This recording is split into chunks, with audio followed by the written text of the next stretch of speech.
आपल्या कंपनीमध्ये 90 ते 98% महिलाच काम करतात. ओके, तर ही टीम सांभाळण्यासाठी तुम्ही काय काय उपक्रम करतात सर? तुमची लिडरशिप मध्ये काय काय गोष्टी तुम्ही त्यांच्यासाठी करतात सर?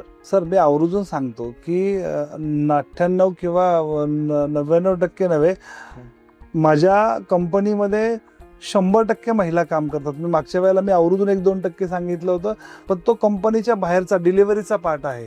जी काही ड्रायव्हर आहेत ते मला आवर्जून सांगायचं आहे की या महिला म्हणजे शिकलेल्या नाही आहेत. पूर्ण टेक्निकल टीम वगळता बाकी प्रोसेसिंग, पॅकेजिंग, डिस्पॅच, परचेस किंवा ह्या जे या कॅटेगरी वाईज ज्या महिला काम करतात ह्या खूप शिकलेल्या नाही आहेत किंवा यांना याच्या आधी काही असा अनुभव नाहीये की बाबा अशा काही गोष्टी केलेल्या आहेत. पण 3 दिवसाच्या किंवा 4 दिवसाच्या ट्रेनिंगवर, मिनिमम ट्रेनिंगवर खूप चांगल्या त्या महिला काम करतात. कारण त्यांच्या रोजच्या दैनंदिन जीवनातले विषय आहेत, त्यामुळे त्यांना एकदा थेअरी समजली की ते खूप चांगल्या पद्धतीने करतात, अगदी आनंदाने करतात, कारण त्यांचा रोजचा विषय आहे हा.